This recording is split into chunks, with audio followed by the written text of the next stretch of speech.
నమస్తే, welcome to N today news. Eluru జిల్లా ఏలూరు నగరంలో కలెక్టరేట్ వద్ద ఏపీటీఎఫ్ ఆధ్వర్యంలో మున్సిపల్ ఉపాధ్యాయుల సమస్యల పరిష్కారం కోసం ధర్నా నిర్వహించారు. ఈ సందర్భంగా ఏపీటీఎఫ్ రాష్ట్ర ప్రధాన కార్యదర్శి సాల్మాన్ రాజు, ఏపీటీఎఫ్ ఏలూరు జిల్లా అధ్యక్షులు తాళ్ళూరు రామారావు మాట్లాడారు.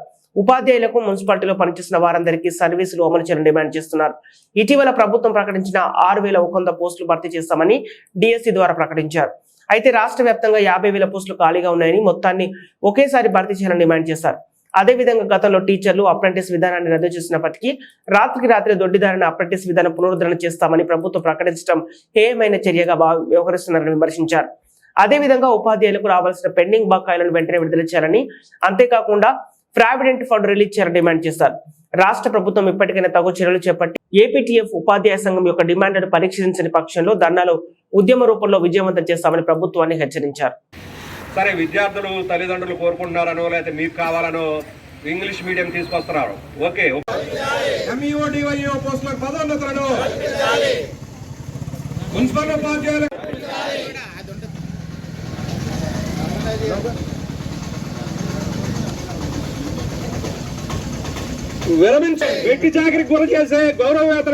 ఆంధ్రప్రదేశ్ టీచర్స్ ఫెడరేషన్ ఏపీటీఎఫ్ రాష్ట్ర కార్యదర్శి. ఈ రోజున ఏపీటీఎఫ్ రాష్ట్ర సంఘం ఇచ్చినటువంటి పిలుపు మేరకు ఈరోజు ఏలూరు జిల్లాలో కలెక్టరేట్ కార్యాలయం ఎదురుగా మున్సిపల్ ఉపాధ్యాయుల సమస్యల మీద ధర్నా జరుగుతున్నటువంటి పరిస్థితి ఉంది. ఈరోజు మేము ధర్నాకి పిలిపించాం. అయితే నిన్నే గవర్నమెంట్ సడన్గా ఇంకొక సమస్యను సృష్టించింది. గతంలో ఉపాధ్యాయ నియామకాల్లో అప్రెంటిస్ విధానం 2 సంవత్సరాలకి అప్రెంటిస్ విధానం ఉండేది.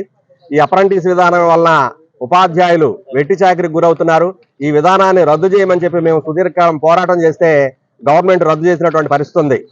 మరి ఈ సందర్భంగా నిన్న కేబినెట్ సమావేశం సందర్భంగా ఉపాధ్యాయ పోస్టుల్ని 6,100 పోస్టుల్ని భర్తీ చేస్తామని చెప్పి ప్రకటించారు. వాస్తవంగా 50,000కు పైగా ఉపాధ్యాయ పోస్టులు ఖాళీలు ఉన్నాయి. దాంట్లో 6,100 మాత్రమే భర్తీ చేయడం అనేది చాలా అన్యాయమైనటువంటి విషయం. ఉపాధ్యాయ పోస్టులు అన్నింటినీ భర్తీ చేయాలని మేము డిమాండ్ చేస్తున్నాం. ఇదే సందర్భంలో గౌరవ వేతనం పేరుతోటి తిరిగి అప్రెంటిస్ విధానాన్ని దొడ్డిదారిని ప్రవేశపెట్టేటటువంటి విధానాన్ని కూడా మేము తీవ్రంగా ఖండిస్తున్నాం. ఈ ప్రతిపాదనని విరమించుకోవాలని చెప్పి రెగ్యులర్ స్కేల్ ప్రాతిపదిక మీదే ఈ డిఎస్సి ఉపాధ్యాయ నియామకాలు చేపట్టాలని చెప్పి ఉపాధ్యాయ ఖాళీలన్నింటినీ కూడా భర్తీ చేసి ప్రభుత్వం ఏదైతే విద్యారంగానికి అధిక ప్రాధాన్యత ఇస్తున్నామని చెప్పుకుంటుందో, మరి విద్యార్థుల భవిష్యత్తు కోసం మేము ప్రాధాన్యత ఇస్తామని చెప్పుకుంటుందో ఆ ప్రాధాన్యత నెరవేరాలంటే ఖచ్చితంగా ఉపాధ్యాయ పోస్టులన్నీ కూడా భర్తీ చేయడం ద్వారా మాత్రమే మరి విద్యార్థులకు సరైనటువంటి నాణ్యమైనటువంటి విద్య అందుతుందని చెప్పి ఆ మేరకు విద్యారంగానికి అధిక ప్రాధాన్యత ఇచ్చేటటువంటి దాంట్లో భాగంగానే ఉపాధ్యాయ పోస్టులన్నీ భర్తీ చేయాలని చెప్పి ఇదే సందర్భంలో రెగ్యులర్ స్కేల్ మీద మాత్రమే భర్తీ చేయాలని చెప్పి మేము డిమాండ్ చేస్తూ ఉన్నాం. సమస్యల విషయానికి వస్తే ఈ రోజున మున్సిపల్ ఉపాధ్యాయులను స్కూల్ ఎడ్యుకేషన్ డిపార్ట్మెంట్కి అప్పచెప్పినటువంటి పరిస్థితి ఉంది. కానీ స్కూల్ ఎడ్యుకేషన్ డిపార్ట్మెంట్కి అయితే అప్పచెప్పింది, కానీ మరి వాళ్ళకి సర్వీస్ రూల్స్ విషయంలో ఇప్పటి వరకు ఎటువంటి సర్వీస్ రూల్స్ తీసుకురానటువంటి పరిస్థితి ఉంది. ఏదో ప్రతిపాదనలు అయితే రిలీజ్ చేశారు, కానీ వాటిని అమల్లోకి తీసుకొచ్చినటువంటి పరిస్థితి లేదు. దీనివల్ల మున్సిపల్ ఉపాధ్యాయులు ప్రధానంగా బదిలీలు ప్రమోషన్లో నష్టపోతున్నటువంటి పరిస్థితి ఉంది. మరి మున్సిపల్ ఉపాధ్యాయులను కూడా కామన్ సర్వీస్ రూల్స్ లోకి తీసుకురావాలని చెప్పి ఏపీటీఎఫ్ డిమాండ్ చేస్తూ ఉంది. ఈ కామన్ సర్వీస్ రూల్స్ కి తీసుకొచ్చే దాని ముందుగా దానికి ఉన్నటువంటి ఆటంకాలని ఏపీటీఎఫ్ ఏలూరు జిల్లా అధ్యక్షుడు ఈరోజు ఏపీటీఎఫ్ రాష్ట్ర శాఖ ఇచ్చిన పిలుపులో భాగంగా మున్సిపల్ ఉపాధ్యాయులు ఎదుర్కొంటున్నటువంటి అనేక రకాల సమస్యల పరిష్కారం కోసం అన్ని కలెక్టరేట్ల దగ్గర కూడా రాష్ట్ర వ్యాప్తంగా ఈరోజు ధర్నా చేయడం జరుగుతుంది. ముఖ్యంగా మున్సిపల్ ఉపాధ్యాయులని స్కూల్ ఎడ్యుకేషన్ విలీనం చేసిన తర్వాత ఇంతవరకు దాదాపు సంవత్సరం దాటిపోయింది.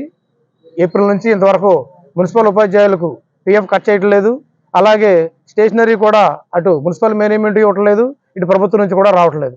ఇదే విధంగా ఆ సర్వీస్ రూల్స్ లేకపోవడంతో ఉపాధ్యాయులకి పదోన్నతులు లేవు, బదిలీలు లేవు. కాబట్టి వెంటనే ప్రభుత్వం ఈ బదిలీలు పదోన్నతుల ఫైలు, సర్వీస్ రూల్స్ ఫైలు ప్రభుత్వం వద్దకు చేరింది. దాని మీద ప్రభుత్వం ఇప్పటివరకు కూడాను ఎటువంటి చర్యలు తీసుకోలేదు. వెంటనే దాని మీద చర్యలు తీసుకుని మున్సిపల్ ఉపాధ్యాయులకు జరిగేటటువంటి ఈ అన్యాయాన్ని వెంటనే పరిష్కరించాలని చెప్పి మేము కోరుతా ఉన్నాం. అదేవిధంగా సమస్యల పరిష్కారం కోసం మేము పోరాటం చేస్తూ ఉంటే ఈ కొత్త సమస్యను ప్రభుత్వం సృష్టిస్తూ ఉంది.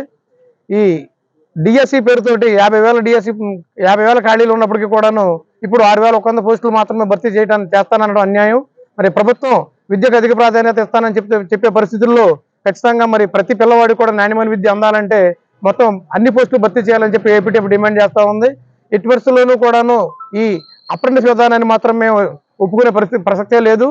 ఈ అనుభవం లేదు అనేటటువంటి పేరుతో పెట్టే ఈ అప్రెంటిస్ విధానం మరి రాజకీయ నాయకులకు కూడాను ఎటువంటి అనుభవం అవగాహన లేనటువంటి రాజకీయ నాయకులు కూడా డైరెక్ట్ గా వాళ్ళకి పదవులకి అర్హత ఉన్నప్పుడు ఇన్ని అర్హతలు కలిగినటువంటి ఈ ఉపాధ్యాయులకి అనుభవం లేదన్న పేరుతోటి పెట్టేటటువంటి అప్రెంటిస్ విధానాన్ని ప్రభుత్వం వెంటనే విరమించుకోవాలి. మున్సిపల్ ఉపాధ్యాయుల సమస్యలన్నీ కూడా పరిష్కరించాలి.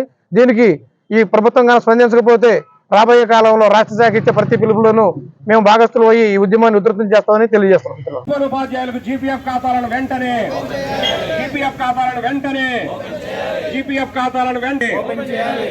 ఓపెన్ చేయాలి. మున్సిపల్ ఉపాధ్యాయులకు జీపీఎఫ్ ఖాతాలను వెంటనే మున్సిపాలిటీ మరియు ఎంఈఓ డివైఈఓ పోస్టుల పదోన్నతులను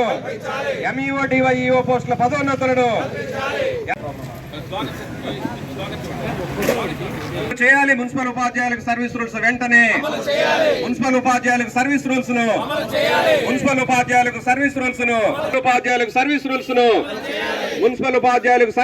ను కల్పించాలి. తక్షణం మున్సిపల్ ఉపాధ్యాయులకు బదిలీలు పదోన్నతులు